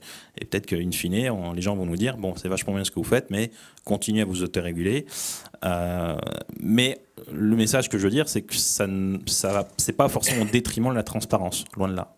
La transparence en RTB, il faut bien comprendre qu'on l'a, et j'entends votre discours, Odile, hein, et moi, mon seul commentaire, c'est changer d'agence, hein, c'est tout. Mais aujourd'hui, on a eu historiquement un problème de transparence sur ce marché publicitaire parce que il y a eu cette mécanique de marge ultra opaque où certains prestataires, alors on a parlé de Criteo, mais c'est pas les seuls, prenaient des marges de 40 à 50%. Alors c'est vrai que maintenant, comme tout le monde s'introduit en bourse, on connaît très précisément les marges des uns et des autres. 40 à 50% pour une valeur ajoutée qui est restée à prouver, ça fait mal, entre guillemets. A priori, en fait, la valeur ajoutée semble avoir été plébiscitée par elle a été plébiscitée, mais est-ce qu'elle vaut 40 à 50% de marge? Mais la question, c'est encore une fois, c'est une relation bilatérale, c'est une relation commerciale entre le client et le prestataire. Et je pense qu'en fait, on n'est pas là pour savoir et dire qu'il y en a qui margent en fait fort et d'autres qui margent faiblement et que c'est pas normal. C'est juste un état de fait. Et de toute façon, si à un moment donné, un annonceur comme Presse Ministère veut investir pour s'approprier ses savoir-faire, c'est un coût aussi. Et que de toute façon, mon discours n'est pas de dire qu'il y en a qui margent trop et que c'est pas normal. C'est que de toute façon, on est sur une économie qui est tellement réduite qu'en réalité, les coûts qu'on doit investir soit en externalisant la prestation, soit en l'internalisant, sont vachement importants par rapport aux sommes investies. Et que donc ça va demander en fait de se reposer la question de la totalité de la rentabilité de l'investissement digital, eu égard au coût qu'on voit mal aujourd'hui parce qu'il y a un empilement d'intermédiaires, ou qu'on voit, et si je me mets dans la peau d'un annonceur, très bien demain, le jour où ça va apparaître sur votre payroll et votre budget marketing. Et le sujet, il est là. Et que tant qu'on va rester en fait sur le digital c'est bien parce que ça produit du clic ou du like ou de l'adhésion ou du retweet, on ne va pas savoir exactement si c'est rentable. Le jour où on va réussir à savoir si effectivement la contribution du digital a augmenté de 10, 15, 20% la part de marché versus en fait une non-campagne digitale et que de la campagne télé ou affichage, là on va pouvoir mesurer la rentabilité et savoir si l'ensemble de ces coûts d'intermédiation ou d'internalisation du service sont rentables. Et aujourd'hui, il y a très peu de personnes qui se préoccupent de ça. Et je pense que c'est un des sujets principaux de nous tous autour de la table, de régler ça, parce que c'est ça qui pourra faire de sorte qu'on va passer de 15, 20, 25, 30% de l'ensemble en fait des investissements publicitaires. Mais vous, par rapport à vos clients, je te passe la parole après, ce que dit Odile, est-ce que c'est marginal, entre guillemets? Est-ce que finalement, voilà, c'est une réflexion d'un pure player qui a 10 ans et qui a une pratique retargeting qui n'est pas nouvelle? Je pense à SFR, là, qui pense à internaliser sa programmatique. Qu'est-ce qu'ils vous disent, vos clients? C'est quelque chose que vous observez qui devient une vraie tendance de fond, ou finalement c'est une réflexion qui est un peu éparse aujourd'hui? Vous savez, en fait, ça fait 18 ans que je fais le métier de régie, donc c'est la symétrique en fait de la relation agence et annonceur. Et il y a des vagues en fait de flux, reflux de je fais la régie en interne, je fais la régie en externe. Bon, chez les annonceurs, c'est je fais ça en interne ou je fais ça en externe. Et quand il y a des technologies qui, sur le papier, en fait, permettent de donner totalement la main, le contrôle, la transparence, en fait, et les KPI, en fait, à un annonceur, c'est vrai que c'est assez tentant de se dire, mais finalement, pourquoi ça, je ne considère pas que c'est mon cœur de métier, que c'est stratégique et je ne l'internalise pas. Mais aujourd'hui, il y a beaucoup de discours autour de ça et c'est tentant. Et je pense qu'il faut que les annonceurs, en fait, se fassent une expérience dessus. Et on verra ceux qui ont une logique économique à continuer à le faire en interne et ceux qui ont une logique économique à se dire, finalement, c'est mieux traité à l'extérieur parce que pour des raisons économiques, c'est mutualisé avec d'autres budgets, donc ça me revient moins cher. Et puis mon prestataire, en fait, est très bon, je lui fais confiance et ça fonctionne très bien. Mais il n'y a pas de vérité. Chacun va pouvoir le faire d'une façon ou d'une autre. Unilever travaille avec WPP au niveau mondial en ayant demandé qu'il fasse un trading desk dédié juste à Unilever. Procter veut le faire en interne. Des sociétés comme L'Oréal se posent ces questions-là aussi. N'importe quelle marque qui a un volume d'achat média très conséquent peut commencer à se poser la question de savoir si effectivement il faut payer la technologie et des hommes ou il faut payer des intermédiaires. Et après, quel que soit le volume, à la fin, ce qui va dicter le choix final, qui peut changer en fait dans le temps aussi, c'est l'efficacité qu'on en retire. Alors, Frédéric. Est-ce qu'il y a des questions dans la salle? Une réaction? Est-ce qu'il y a des questions dans la salle? Prenons des questions, c'est une bonne idée. Alors. Mais ce que vous dites en fait est très vrai. Voilà. Donc il y a une question effectivement de transparence, de savoir finalement pourquoi en fait ça monte et ça descend et pourquoi c'est plus ou moins acheté, à quel prix. Et puis il y a un problème en fait de reporting, d'analytics pour savoir où est-ce qu'il faut que vous investissiez pour que ça soit rentable et que vous fassiez plus de revenus. Alors deux choses là-dessus. Sur le fait en fait que vous ayez l'impression que ça monte, ça baisse en fait au-delà de votre contrôle. Moi, je dirais, j'ai une société cotée en bourse depuis 14 ans. Je peux vous dire, sur le marché financier, c'est un peu le même sentiment. Donc, à partir du moment où vous allez vers la liquidité et vous êtes sur une place de marché, vous perdez le contrôle en fait de la vente gré à gré, de la discussion avec votre client. Donc ça, de fait, il faut juste s'y habituer. Après, en fait, sur le reste, oui, c'est un vrai sujet. Chez iMedia était, il y a 5 ans, une société très peu technologique. On était 500 personnes et on avait 20 ingénieurs. Aujourd'hui, on est 500 personnes, on a 100 ingénieurs. Sur les 100, il y en a 50 qui travaillent sur la publicité et 50 qui travaillent sur le paiement. Les 50 ingénieurs qui travaillent chez iMedia ne développent pas des outils propriétaires, ils le font en partie, mais ça serait faux de dire qu'on a des outils propriétaires sur tous les sujets, mais ils passent leur temps à développer des outils propriétaires et un socle commun pour agréger des données qui sont gérées par ni plus ni moins que 14 différentes technologies que nous utilisons aujourd'hui pour servir de la vidéo, du mobile, du retargeting, de la synchronisation entre la vidéo et le display, de la synchronisation entre la vidéo et la télé. 14 différentes technos qui chacune en fait nous alimentent en flux d'informations différents. Et aujourd'hui, tout notre travail technique est d'arriver à créer justement ces modules qui unifient l'ensemble de ces flux de revenus. Alors c'était simple, sur du display, il y avait un flux de revenus, du bandeau. Et puis après, sur de l'AdSense, il y a un flux de revenus, c'est du lien sponsorisé. Aujourd'hui, on a une démultiplication du nombre de formats. Et donc réconcilier tout ça pour vous donner la main sur quelle est la rentabilité de telle initiative que j'ai moi en tant qu'éditeur versus telle autre que j'aurais pu avoir, c'est tout notre enjeu. Mais c'est tout sauf simple. Parce qu'encore une fois, ça, ce n'est un bout de la complexité. Il faut le mettre au carré, au cube, quand on va parler en fait du mobile et qu'on va parler de la vidéo et qu'on va parler potentiellement du rich media. Ce qui est une demande des annonceurs, hein. Un annonceur, ce qu'il veut, c'est éviter de raisonner en silo. Le programmatique, potentiellement, lui permet ça, de pouvoir dire j'ai un internaute qui a ouvert une newsletter, c'est un signal de data. Ensuite, cet internaute-là, je m'aperçois qu'il a aussi, j'ai un client qui utilise nos outils et qui même les a mis en point de vente au travers de QR codes, de bonus, de jeux vidéo, etc. et qui utilise nos outils. Donc cet internaute qui a ouvert la newsletter, il a aussi, par exemple, téléchargé le bonus de ce contenu. C'est un nouvel incrément, un nouvel attribut dans le signal de la data par rapport à cet internaute-là sur cette machine-là, ou ces deux devices que vont être le mobile. Et le client, l'annonceur, ce qu'il veut, c'est pouvoir se dire, j'ai une fragmentation des points de contact, de la consommation média. Vous êtes à la fois sur votre iPad, vous regardez la télé, ensuite vous allez sur votre écran, vous passez devant un panneau d'affichage numérique. Donc tout ça, c'est des points de contact. Comment je peux faire en sorte de maîtriser au mieux, c'est la promesse, c'est l'ambition, la discussion avec mon consommateur quand il est en haut ou en bas de mon tunnel de conversion. Donc ils veulent une logique omnichannel et pas multicanal. Pas faire du mobile pour faire du mobile, pas faire de l'emailing pour faire de l'emailing, pas faire du display pour faire du display, pas faire de la vidéo pour faire de la vidéo. Et ça, c'est tout le sujet. C'est comme ça qu'est bâtie notre boîte, mais c'est toute la promesse que veut faire Rubicon, que veut faire Imedia, et les acteurs qui sont dans la chaîne. Ce qu'il faut bien se dire, les cabinets de conseil, aujourd'hui, les grands cabinets de conseil vous disent aujourd'hui, le programmatique, dans 5 ans, 95% des achats web seront programmatiques. Le search l'est déjà. Bon, malheureusement, il n'y a qu'un seul acteur. Au moins, dans notre écosystème, il y en a trop, mais il y a quand même du choix. Et dans 10 ans, tous les médias seront programmatiques. La télé, la radio, Deco, tout sera programmatique.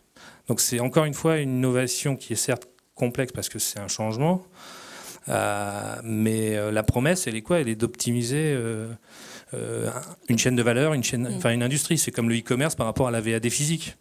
Bon, ben voilà, il y a une disruption totale, on n'en est qu'au début. Oui, ça manque, mais je pense que, comme toujours, c'est comme une ruée vers l'or. Moi, je pense que le sujet, c'est aujourd'hui, ce sont les vendeurs de pelles et de pioches qui gagnent de l'argent. Notre promesse, c'est de dire, en fait, on va vous donner les pelles et les pioches. On vous dit qu'il y a de l'or dans votre jardin. Quand vous trouverez l'or, on partagera la valeur. Et pas de vous vendre des pelles et des pioches, parce que ça, on connaît l'histoire, c'est les chercheurs d'or ont très peu gagné d'argent. Par contre, les vendeurs de pelles et de pioches ont construit des empires.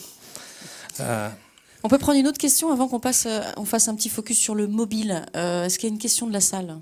Oui. Alors, est-ce qu'il y a des secteurs plus mûrs pour le RTB ou en tout cas, est-ce qu'il y a des secteurs pour lesquels le RTB est largement plus efficace? Je dirais qu'il n'y a pas de secteur plus mûr pour le RTB. C'est-à-dire que tous les secteurs qui font de l'achat d'espace Internet peuvent se mettre au RTB. Après, c'est juste une question de façon de l'adresser. C'est qu'il y a un certain nombre d'annonceurs qui sont très, très héroïstes, qui ont été un petit peu éduqués à la Google, à l'affiliation, et qui se sont revenus vers le display au travers du RTB, qui sont souvent un peu déçus. Et je pense que Price Minister, en ne faisant que du retargeting, aujourd'hui est un bon signifiant de ce que je viens de décrire. Après, donc du coup, effectivement, là où il y a le plus de budget, c'est ceux qui avaient déjà du budget display. Donc, nous, on voit juste la représentation des annonceurs qu'on a en portefeuille. C'est d'abord des annonceurs qui connaissaient le display, qui en faisaient. Et quand ils en faisaient, ils comparent avec ce qu'on fait, évidemment, ils sont très contents. Donc c'est plutôt dans cette démarche-là, c'est plutôt les annonceurs qui ont été un petit peu déçus du display, qui se sont dit le RTB, ça marchera mieux, ça marchera comme Google. Et là, ça ne marche pas, c'est clair, sur les mêmes KPI. Et puis ceux qui faisaient déjà du display, qui se disent en fait, le RTB, ça marche très très bien. Donc c'est plutôt une maturité vis-à-vis du display et une manière de l'adresser qui différencie les annonceurs dans leur proximité vis-à-vis du RTB. Enfin, la valeur ajoutée du RTB pour eux, pardon. Je ne sais pas s'il y a d'autres. Peut-être que. Alors, je pense que la bonne vue, ce serait les SSP et les ADEX. Mais aujourd'hui, dans tous les secteurs, il y a des annonceurs qui font les RTB. Même le luxe. On a des clients luxe. Tu prends le top 100 pour Imedia, ils sont tous en RTB de manière très très claire. Tout le monde est venu essentiellement parce qu'on est passé d'un marché qui était très héroïste que performance à maintenant parce que les éditeurs se sont staffés, se sont équipés, ont réfléchi pour se dire voilà, tout à l'heure Odile tu disais je suis annonceur mais je suis côté éditeur pour mes invendus. Heureusement que moi je ne me limite pas que aux invendus parce que sinon ça serait un peu dommage et un peu réducteur. On a en France, encore une fois, un conglomérat multi-éditeur. On en a même 2 avec la Place Media et Audience Square. Tous les gros éditeurs les plus premium s'y sont mis. Et aujourd'hui, on est plutôt dans un travail avec eux à, comme tu le disais Frédéric, comment faire des habillages de pages, comment faire des takeovers, comment faire des expands, comment faire les 300-600, comment faire des choses qui sont réellement très impactantes pour pouvoir toucher justement au branding. Isoler une catégorie d'annonceurs par rapport à une autre, c'est difficile.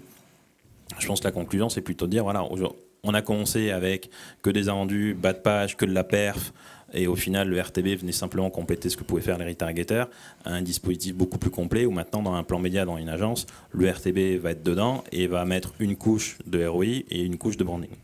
Et un dernier point, mais... je crois que c'est nous qui devions parler. Pardon ? Qu'est-ce que tu parles hein ? Je crois que c'est nous qui devions parler. Un reporting que je faisais au board aux US pour qu'ils comprennent le marché français, en simplifiant, on a sur le top Fortune 100 des global companies, on doit avoir 54 clients. Donc c'est vraiment tous les secteurs. Et je dirais même qu'il y a un biais de départ qui est mauvais et qui est notamment déceptif pour le secteur du e-commerce, où c'est pas forcément le e-commerce les secteurs du e-commerce sont pas les meilleurs dans l'appréhension du RTB. Pourquoi ? Parce que ils sont dans une logique post-click. Alors je vais rentrer dans un jargon, désolé, mais une logique post-click, last-click, qui fait qu'en fait, ils s'aperçoivent au bout d'un moment en fait, qu'ils sont Google ou Criteo dépendants. Dans cette logique-là, de toute façon, c'est Google qui gagne ou Criteo. Surtout au royaume de Criteo, je suis très cocardier là-dessus, vive Criteo. Mais donc dans cette logique-là, un acteur e-commerce, il a du mal à sortir de sa logique de bas de tunnel de conversion, c'est normal. C'est dû à la problématique, l'opérationnel quotidien. Alors que vous allez avoir un Total ou une banque qui va se dire je suis un marché assez stable. Comment je fais ? Donc j'ai besoin de faire de l'image. J'ai des messages corporate, j'ai besoin de faire ceci et cela. Et le RTB apporte cette flexibilité, cette agilité rapide, parce que le temps passé à caler les choses va se réduire. Donc c'est une question d'efficience. On passe de la marine à vapeur, la marine à voile à la marine à vapeur. Donc on va aller plus vite de Le Havre à New York. Moi je dirais que c'est un peu ça. Les premiers sont forcément toujours les pure players, les super innovants qui tirent le marché. Pour autant, leurs exigences par rapport à leur activité d'envoyer des cartons ou des services est beaucoup plus complexe parce que les marges sont plus faibles, le temps passé est plus difficile. Par contre, ce sont les meilleurs pour appréhender, d'internaliser des technologies. Juste pour compléter, après, je pense que Cyril, c'est juste par rapport aux retailers, aux e-commerçants, il y a aussi une modification, parce que là, on est directement en frontal, on voit les RFP passer, les appels d'offres, les annonces, les retailers reviennent vers le RTB en embrassant un peu globalement tout ce que ça propose. Donc il y a un peu ce retour, effectivement, comme je disais, vous étiez les innovateurs, vous étiez les premiers à nous contacter. Je crois même que Price Minister doit être un des premiers annonceurs qu'on a dû rencontrer au tout démarrage. On n'a juste pas voulu faire de retargeting à l'époque, mais en tout cas voilà, c'était la maturation est là et il y a un peu un changement de comportement, y compris des retailers à ce niveau-là. Donc finalement, tout le monde peut être adressé, pour finir la question, par le RTB aujourd'hui, sans vendre ma popote. C'est une réalité. Cyril, c'est à toi. Je vais commencer par m'excuser parce que je dois vous laisser dans 2 minutes, mais juste pour amener ma pierre en fait en réponse à votre question. Les Américains, les marketeurs américains qui sont nos maîtres à tous en fait ont changé de langage pour parler non plus du RTB mais surtout du programmatique. Parce que finalement aujourd'hui tout ce que permet ça c'est une plus grande automatisation des processus d'achat et de vente d'espace. Et ça concerne tous les annonceurs. C'est pas une question de performance, c'est pas une question de retailer, c'est pas une question de branding. C'est un processus d'achat et de vente d'espace en fait qui est automatisé et qui permet d'être plus efficient parce qu'il intègre de la donnée en temps réel. Mais finalement, c'est la donnée en temps réel en fait qui est intégrée pour le ciblage. Et finalement, un processus d'achat plus efficace, si tant est que les questions d'intermédiaire en fait soient résolues, et un ciblage en fait plus efficace, c'est valable pour tous les annonceurs. Donc, il n'y a pas de raison finalement que ça ne soit pas tout le marché qui bascule dedans. Merci Cyril. Cyril nous abandonne, mais la conférence continue jusqu'à 14h. Merci, à très bientôt. Du coup, tu as le droit à un micro. Odile, une question toujours sur les coulisses du retargeting. Tu me disais en préparant la table ronde qu'il y avait un effort énorme à faire sur le ciblage pub du desktop jusqu'au mobile, la tablette, etc. Ouais. Et c'est pas très efficace. Enfin, ça donne pas de bons résultats aujourd'hui. Non, aujourd'hui, on est un petit peu frustré parce que, ce que disait Frédéric tout à l'heure, que les annonceurs aujourd'hui veulent plus travailler en silo, mais évidemment, on a envie le marché, et les utilisateurs nous le demandent, d'avoir vraiment une vision user et de le suivre. Et aujourd'hui, évidemment, on passe de son smartphone à son desktop et à sa tablette le soir sur ses genoux devant la télé. On a envie de pouvoir suivre cet utilisateur unique qui va utiliser différents devices pour pouvoir le retargeter en RTB ou pas en RTB, mais le retargeter et suivre son comportement sur ces différents devices. Et aujourd'hui, il n'y a aucun acteur qui est capable de faire encore du cross-device. Donc on est un petit peu frustré parce que c'est vraiment notre demande. Alors il y en a plusieurs qui nous disent si on peut, puis finalement quand on creuse un peu, on voit que non, qu'aujourd'hui il n'y a pas moyen de recoller le cookie de la navigation sur son smartphone avec le cookie de la navigation sur son desktop. Je vois une dame qui dit heureusement. Alors, après, c'est toutes les questions de respect de la vie privée ou pas. En même temps, on préfère être retargeté sur des choses qui nous intéressent et qu'on a visitées plutôt qu'on nous balance des trucs qui n'ont rien à voir avec nos centres d'intérêt. Donc, mais voilà, nous, on aimerait vraiment pouvoir. Alors, on fait du retargeting in-app. C'est-à-dire vraiment d'application à application.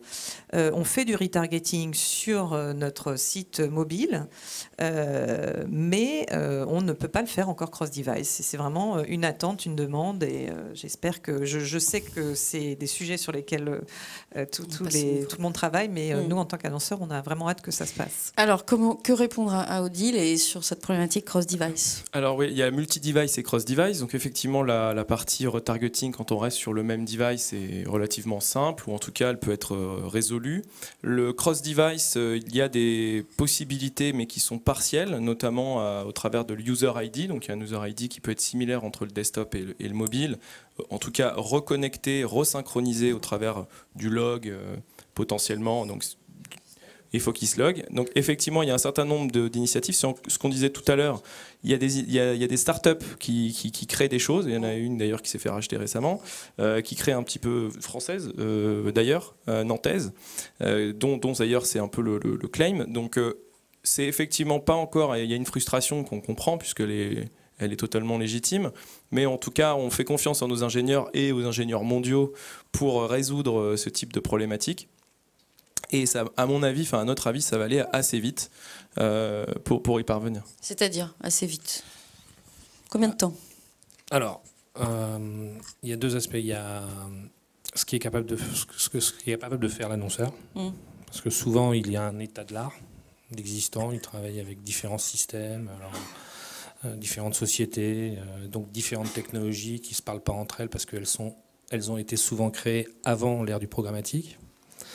Ça, c'est un vrai enjeu dans le choix des partenaires, c'est de prendre des sociétés qui ont été créées pour le programmatique et pas forcément qui essayent de pivoter parce que il y a des sociétés qui ont dû lever de l'argent, je ne donnerai pas d'exemple, mais parce qu'elles ont dû casser leur plateforme pour essayer d'être dans le coup. Donc il y a déjà l'état de l'art. C'est-à-dire que souvent on a des clients qui ont l'ambition, je vais te prendre le mot, c'est normal d'avoir l'ambition de faire ça. Et quand vous arrivez, vous apercevez que, ah mais oui, mais en fait, il y a ça qui ne va pas, donc, et puis ça qui est chez un tel, et ça ne parle pas avec ce tel système, etc. Côté offre... la techno, elle est là. Alors, bien sûr, forcément, il y a l'éléphant dans la salle qui est Google, qui lui sait tout faire. Il fera même ce que vous ne voulez pas faire. Non, c'est pas vrai. Mais dans notre cas, en fait, on a une approche qui est de dire, en fait, l'approche omnichannel, c'est un produit chez nous. En fait, on a une techno qu'on a développée pour nous, qu'on opérait pour nos clients, et aujourd'hui, cette plateforme est en mode soit manage, soit en mode self-serve. Manage, ça veut dire que c'est votre plateforme, mais vous n'avez pas les ressources humaines, donc on opère, et vous avez les accès de transparence, ou le mode self-serve, et là, souvent, vous avez des clients qui réclament du self-serve, qui disent non, mais moi, je veux tout faire moi-même. Puis ils se retournent, puis ils disent mais en fait, j'ai personne pour faire ce job-là. Donc on fait marche arrière, donc en France, ce sera disponible en septembre, et pour faire le cross-device, la logique omnichannel, il y a des sujets. En fait, qu'est-ce que vous voulez cross-devicer?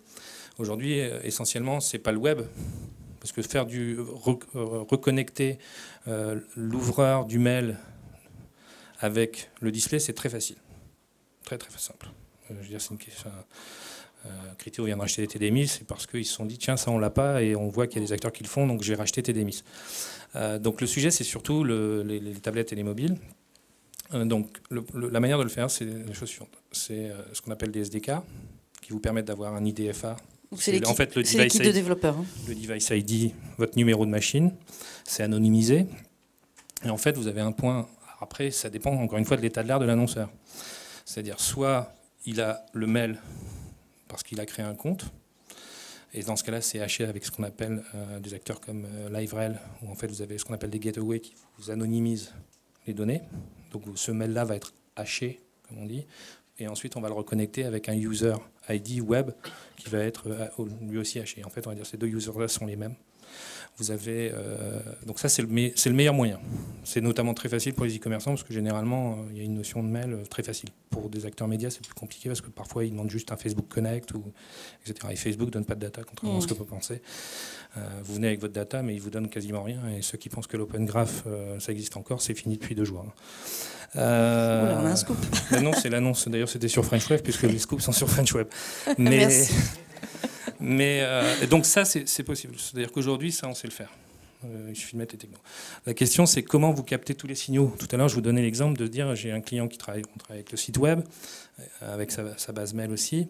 Et c'est pour là, c'est de se dire, une marque, en fait, un annonceur que ce soit, un éditeur. Je pensais à monsieur, qui peut-être un jour sera un géant du web, le nouveau Melty. C'est le même sujet. Que ce soit un annonceur, ou pour nous, c'est la même chose. C'est de dire, vous avez des points de contact multiples.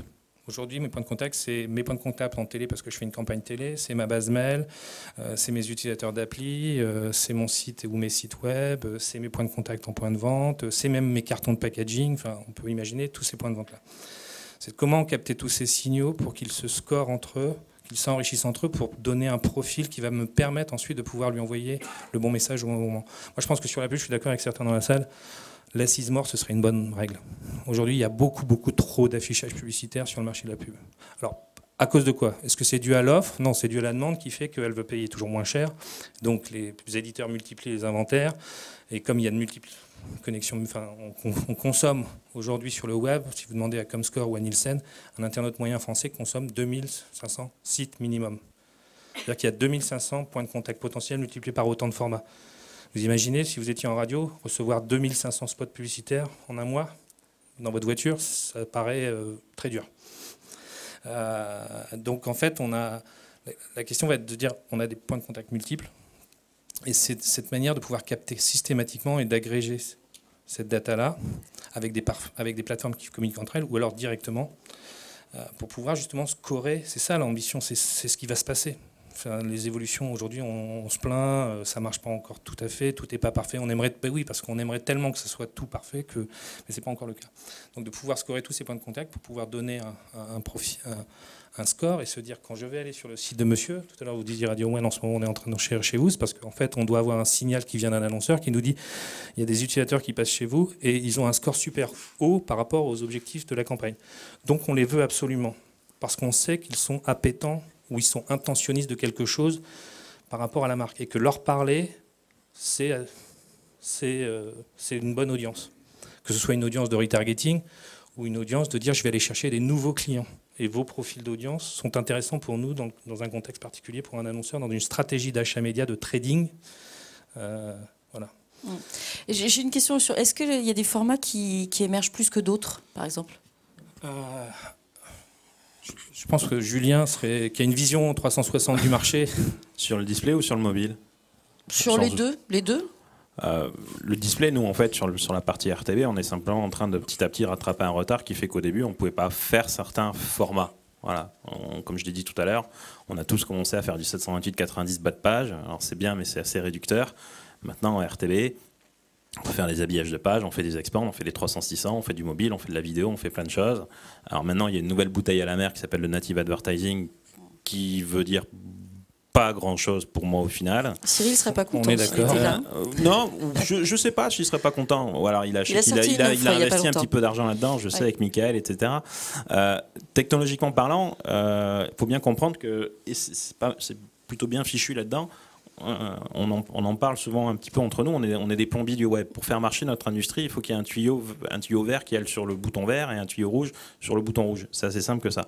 Donc moi, demain, si un éditeur me demande est-ce que tu peux diffuser du native advertising, je vais botter gentiment en touche en disant est-ce que la technologie achat, qui est plutôt haut du tunnel, est capable de diffuser du native advertising. Si la réponse est oui, j'aurai une réponse qui sera oui, parce que c'est aussi simple que ça. Je peux pas, moi, technologiquement parlant, diffuser un 300-250 dans un 728-90. J'aimerais beaucoup, mais j'ai pas le droit, et je pense que ça a posé des problèmes au niveau de la structure de la page. Si demain j'ai n'importe quel DSP, donc technologie côté achat, veut faire un format, alors je crois que c'est les Espagnols qui nous l'ont demandé hier, ils ont des formats 150 sur 150. Moi, j'en ai jamais vu en France, mais en Espagne, manifestement, il y a plein de 150 sur 150. Ils me disent, est-ce que tu es capable de le faire? Est-ce que le DSP utilisé par l'agence média en Espagne est capable de faire du 150-150? Si la réponse est oui, je peux le faire. C'est aussi simple que ça. Donc on n'a pas de limitation absolue en termes de format. C'est-à-dire que chaque jour suffit sa peine et petit à petit, on va découvrir de nouveaux formats. Encore une fois, il y a 4 mois, on ne faisait pas d'habillage de page en RTB. Maintenant, il y a plein de gens qui disent qu'on est capable de faire des habillages de page en RTB. C'est vrai. On fera des takeovers, on fera des positions d'accompagnement, on fait du pré-roll, du mid-roll, du post-roll, on fera plein de choses. Il n'y a pas de souci. Étant donné qu'on est pas mal en train de sortir du bois de la performance et d'aller vers du branding, c'est vrai que les formats expand ont plutôt la cote, les 300-600 ont plutôt la cote, les habillages de page marchent bien, et puis bien évidemment la vidéo, j'en parle même pas. Ouais, aujourd'hui, juste par rapport à l'habillage, je veux juste faire un petit clin d'œil à Sublime Skins qui va s'internationaliser. Bon, en tout cas, ça s'internationalise, ça va à San Francisco, c'est des technologies françaises, on va voir ce que ça donne. Après, voilà. T'as un avis par rapport à Sublime Skins qui n'est pas le même que le mien? C'est l'encart pub de la... D'accord. Bon, en tout cas, l'idée, c'est des initiatives françaises. Il y a des choses qui sont faites en France qui peuvent être bankable aux États-Unis. Ça change un peu le retour. Bon, voilà. C'est exactement ce qu'on a dit tout à l'heure. Les habillages de page, et Frédéric m'a étendu la perche, les habillages de page, même en Angleterre, en RTB, on n'en fait pas. Aux États-Unis, on n'en fait pas, et je pense qu'il y a au moins 1 an ou 2 ans avant qu'on en fasse, et c'est en l'occurrence la France, l'Italie, c'est hyper paradoxal, mais qui est ultra avant-gardiste, les Pays-Bas, qui vont servir un petit peu de laboratoire à idées pour nos sièges américains, parce qu'on est toutes des boîtes américaines, en disant, tiens, regardez comment on peut faire tel CPM, telles impressions sur des formats hyper innovants, alors que, encore une fois, parce qu'on n'a pas les volumes, mais qu'on est contraint et challengé par tous nos clients, que ce soit côté buy-side ou sell-side, à être de plus en plus innovants et à proposer des nouvelles idées, des nouveaux dispositifs, on fait des choses que les autres ne font pas.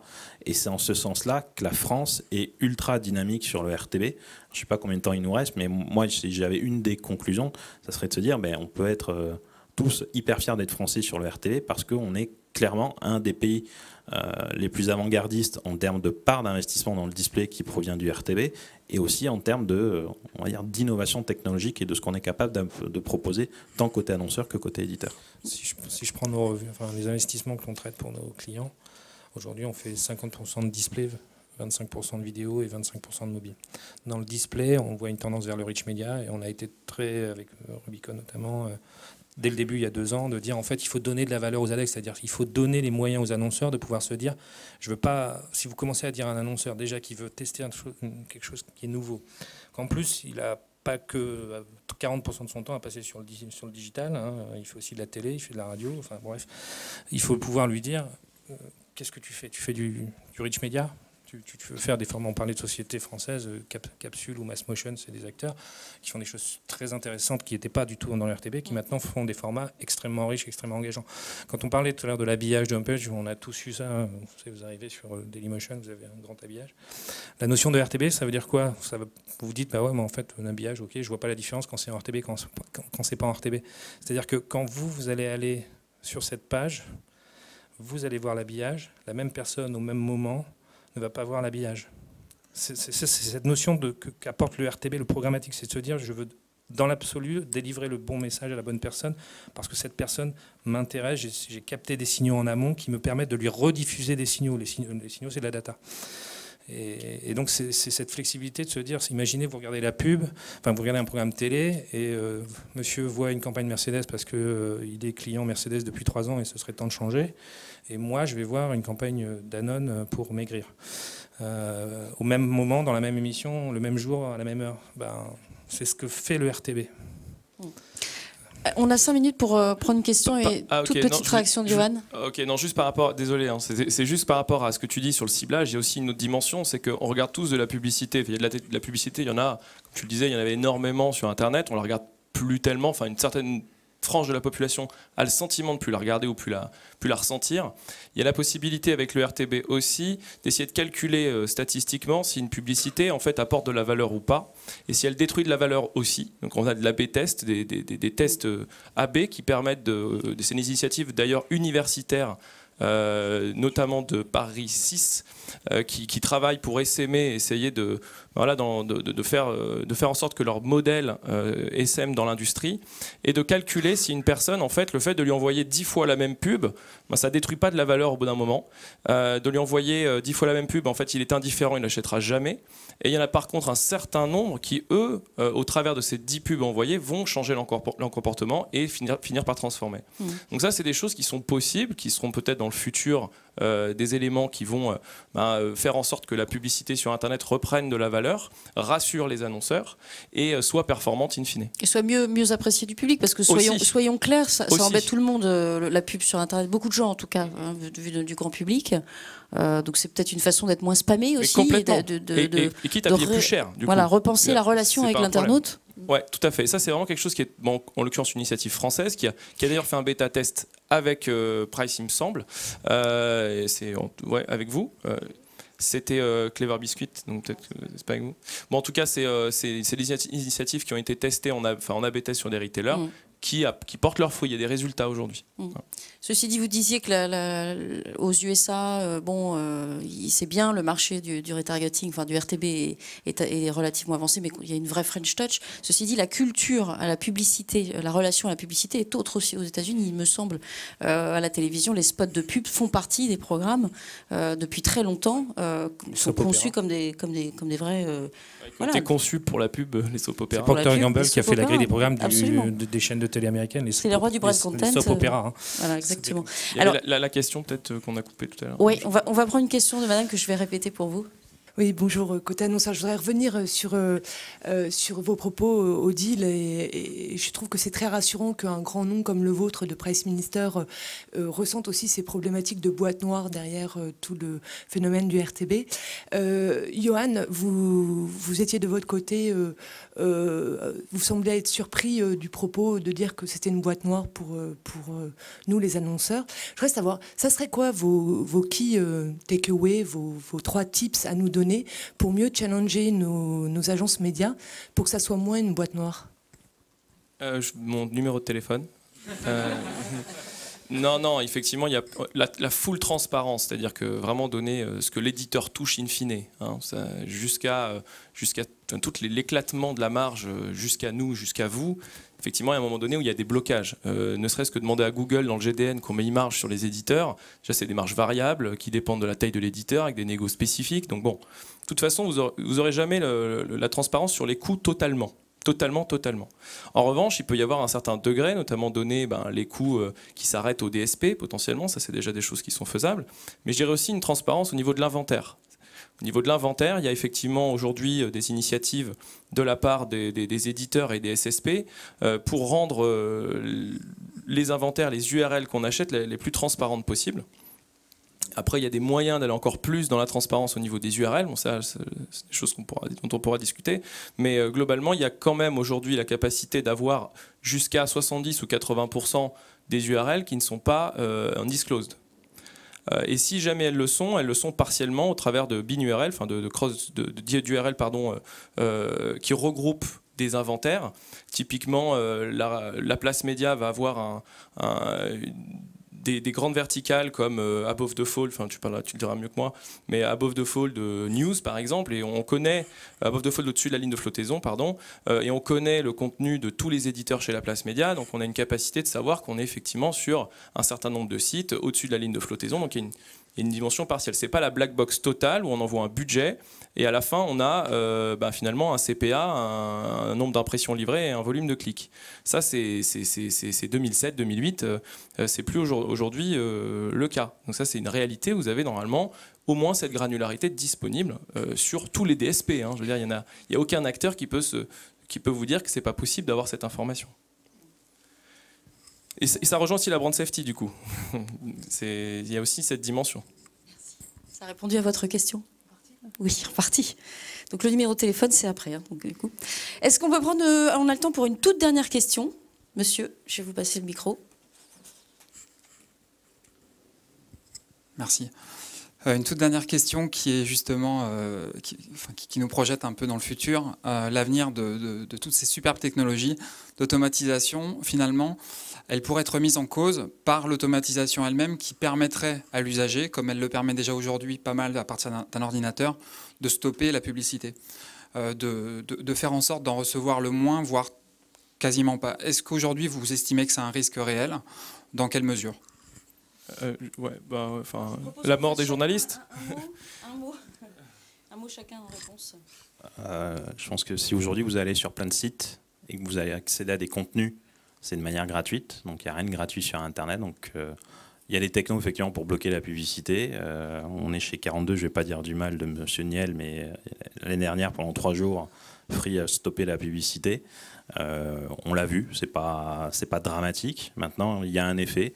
Effectivement, surtout sur les sites IT, on va dire que ça va surtout dépendre de est-ce qu'on a affaire à Madame Michu ou à quelqu'un qui a un geek ultime et qui sait mettre un bloqueur de publicité. Voilà, c'est pendant très longtemps, quand vous étiez abonné chez Orange, tout le monde pensait que le seul Internet, ça se limitait à orange.fr. Il n'y a pas que ça. Ma mère, elle pense qu'Internet, c'est yahoo.fr, parce que je lui ai mis yahoo.fr en page de démarrage. Il n'y a pas que ça. C'est un risque qui pour moi est mesuré et au final c'est un petit peu le même débat sur les cookies. Si on veut toujours accéder à un contenu qui doit être gratuit, il faut que les journalistes soient rémunérés et rétribués et ça passe en partie par la publicité. Donc on va dire que c'est une menace mais ça ne m'empêche pas de dormir. Un mot de Frédéric.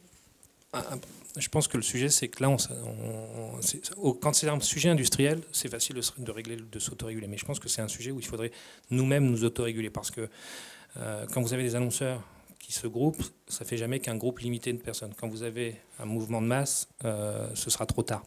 Donc, et Julien tout à l'heure parlait d'autorégulation, je pense qu'il y a un sujet qu'il faut anticiper. Aujourd'hui, il y a des browsers qui gèrent les cookies de manière intelligente. Donc le point, c'est de se dire peut-être qu'il faut, en effet, de limiter le native advertising, par exemple. Moi, ça m'a fait un peu rire parce qu'il y avait un acteur de la native advertising qui me présentait un peu son pitch et il me disait tu vois, aujourd'hui, une page web, c'est ça. Alors ici et ici, c'est la pub. Et nous, on va être au centre du contenu. Je sais pas, je suis un annonceur ou un utilisateur, j'ai envie de lui dire, tu sais quoi, je pense que ce site-là, j'irai jamais plus. Parce qu'à un moment donné, quand j'ai ça, il me reste ça de contenu, et ici, c'est de la pub. Donc, à un moment donné, il faut qu'on se régule. C'est une industrie qui ne peut pas se tirer dans le pied. C'est-à-dire même le consommateur a besoin de la pub. Il a besoin d'être stimulé, il a besoin d'être... et je ne parle pas que de pubs comme Cartier ou de belles voitures ou des choses comme ça. C'est que on est tous on est aussi des homo economicus tous. Donc le sujet, c'est de bien calibrer le fait qu'un mouvement de masse par rapport à un mouvement industriel, c'est pas la même chose et que là, il faut l'anticiper. Si ça devait devenir un risque, mais en effet, comme l'a dit Julien, 60% du marché des sites web que vous visitez sont financés par la pub, donc ils sont gratuits. Quel est le trade-off que vous êtes prêt à accepter pour que ce soit gratuit ? Par rapport à ça, juste à ajouter, donc il y a 2 choses qu'on a vues avec le RTB, c'est déjà remettre un peu l'utilisateur au centre du message. Donc la publicité, on doit en avoir, on doit en déguster pour payer justement des contenus, pour avoir accès à des contenus gratuitement. Nous, notre mission en tant que acteur du marché, c'est d'essayer de faire en sorte de ne pas adresser de la pub qui n'intéresse pas les gens, en tout cas autant que faire se peut, limiter ça. Et le RTB et la programmatique est un moyen. Et puis, effectivement, aussi avoir une conscience en tant qu'utilisateur de se dire qu'on ne peut pas bénéficier d'un contenu gratuit sans avoir à un moment donné une contrepartie. Donc, soit on est capable de payer des abonnements, et je crois que quelqu'un l'avait évalué, c'était 100 ou 200 € par mois pour avoir accès à Internet gratuit, soit on fait on a de la publicité et c'est même un geste citoyen de l'accepter. À ce moment-là... Non, mais je veux dire, à un moment donné, à moins que chacun d'entre vous ait bien dans la famille un journaliste et que ça ne le dérange pas qu'il soit au chômage, voilà, c'est ce que j'ai à dire. Odile, pour la fin. Juste 2 secondes. Enfin, le dernier mot, c'est nous, en tant qu'annonceurs, il faut qu'on fasse attention à la pression promotionnelle qu'on va mettre sur nos utilisateurs pour pas les dégoûter. Quand on retarget, il faut qu'il y ait du capping. Il ne faut pas qu'on retarget 50 fois dans la même journée la même personne, parce que c'est vrai que ça devient infernal. Voilà. Et puis, il faut pousser, faut aller de plus en plus dans la personnalisation, pousser le bon message à la bonne personne pour susciter le maximum d'intérêt et pas taper à côté, quoi. Voilà. Donc, c'est ce qu'on essaie de faire. Et ça, on l'imagine, c'est le boulot des fameux matheux qui, bien sûr, pour ces matheux, c'est le dernier mot, Frédéric. Hein. Alors, un mot, ce sera Vickers. Pour les matheux qui veulent comprendre réellement la chaudière nucléaire qu'il y a ici, ça s'appelle Vickers. C'est la loi en fait qui fait fonctionner le RTB. C'est la théorie des enchères sous enveloppe scellée, etc. Et pour les matheux, c'est bien. Et le dernier mot, c'est je recrute 6 personnes en ce moment. Et voilà. Pour dire. Donc, s'il y avait des gens dans la salle qui avaient des ambitions d'aller dans le RTB, ils peuvent postuler avec Johan, mais ils peuvent aussi venir chez nous. C'est le message est passé. Merci à tous d'avoir participé ici à 42 à cette conférence et merci à nos invités. À la prochaine. Ciao.